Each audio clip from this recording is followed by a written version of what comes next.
નમસ્કાર મિત્રો, ગુજરાત સરકારે કમોસમી વરસાદને કારણે થયેલા પાક નુકસાન માટે 10,000 કરોડ રૂપિયાની સહાય જાહેર કરી દીધી અને કોને કેટલી સહાય મળશે તેની પણ કૃષિ મંત્રી જીતુ વાઘાણીએ જાહેરાત કરી દીધી છે।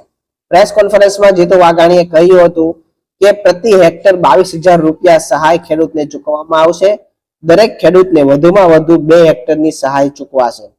16,500 ગામના ખેડૂતોને આ સહાય મળવાની છે। જેનો સર્વે નથી થયો એ પણ આ સહાય માટે અરજી કરી શકશે। સરકારે જણાવ્યું છે કે સરકારે 44 લાખ હેક્ટર જમીનમાં 100% નુકસાન ગણીને નિર્ણય કર્યો છે। 10,000 કરોડના આ પેકેજમાં 6,429 કરોડ SDRF અને 3,386 કરોડ રાજ્યના બજેટમાંથી ફાળવવામાં આવ્યા છે। ગુજરાત સરકારે ફાઇનલી કમોસમી વરસાદથી થયેલા નુકસાન માટે પેકેજની જાહેરાત કરી દીધી છે। આ અંગે રાજ્યના સીએમ ભૂપેન્દ્ર પટેલે જાહેરાત કરી હતી કે ખેડૂતો માટે 10,000 કરોડના રાહત પેકેજનું હું જાહેરાત કરું છું। તેમણે કહ્યું કે ગુજરાતમાં ગત 2 દાયકામાં ન થયો હોય એ પ્રકારનો અસાધારણ કમોસમી વરસાદ આ વર્ષે થતા રાજ્યના વિવિધ જિલ્લાના ખેડૂતોને પાકને મોટું નુકસાન થયું છે।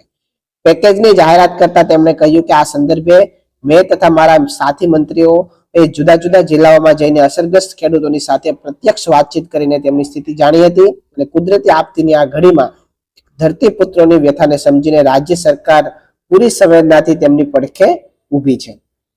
આ ઉપરાંત મિત્રો વાત કરીએ આગળ તો જ્યારે આ નુકસાન થયું છે ત્યારે આ પેકેજ જાહેર કરવામાં આવ્યું છે અને આ પેકેજનો લાભ મેળવવા માટે 14 નવેમ્બર શુક્રવાર બપોરે 12 કલાકથી 15 દિવસ સુધી ઓનલાઈન પોર્ટલ કાર્યરત કરવામાં આવ્યું છે। આ કૃષિ રાહત પેકેજનો લાભ મેળવવા માટે ખેડૂતોએ કૃષિ રાહત પેકેજ KRP પોર્ટલ krp.gujarat.gov.in પર ગ્રામ પંચાયતના વીસી અથવા VLE મારફત ઓનલાઈન અરજી કરવાની રહેશે। મિત્રો, ઠરાવ મુજબના સાધનિક કાગળો સાથે નિયમ અનુસાર પાત્રતા ધરાવતા ખેડૂતો દ્વારા વીસી અથવા VLE મારફત અરજી કરવાની રહેશે। ખેડૂતોને ઓનલાઈન અરજી કરવા માટે કોઈ ચૂકવણું કરવાનું રહેશે નહીં।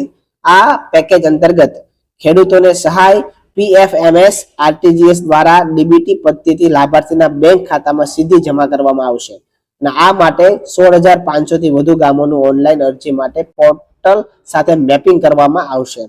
આ પેકેજ અંતર્ગત ખેડૂતોની સહાયની રકમ સીધી જ તેના લાભાર્થીના બેંક ખાતામાં જમા કરવામાં આવશે અને આ પ્રક્રિયાને સુનિશ્ચિત કરવા માટે રાજ્યના 16,500 થી વધુ ગામોનું ઓનલાઈન પોર્ટલ સાથે મેપિંગ પણ પૂર્ણ કરી દેવામાં આવ્યું છે।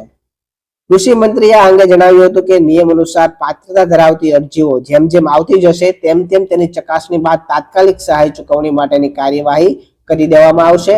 જો જરૂર જણાશે તો પોર્ટલ પર અરજી કરવાની સમય મર્યાદામાં વધારો કરવામાં આવશે અને તેમ રાજ્ય સરકાર સકારાત્મક અભિગમ ધરાવે છે। તો મિત્રો, આવી રીતના સરકાર દ્વારા કમોસમી વરસાદથી થયેલ પાક નુકસાન માટે હેક્ટરે 22,000 રૂપિયા અને મેક્સિમમ 44,000 રૂપિયા 2 હેક્ટરના સહાય ચૂકવવામાં આવશે। તો મિત્રો, સરકારનો તમને આ નિર્ણય કેવો લાગ્યો કોમેન્ટ કરીને જણાવજો। તમે કયા વિસ્તારમાંથી વિડીયો જોવો છો અને તમારે કેટલું નુકસાન થયું છે એ પણ જણાવજો। તો મળીશું કોઈ નવા વિડીયોમાં, ત્યાં સુધી રજા આપો। જય હિન્દ, જય ભારત।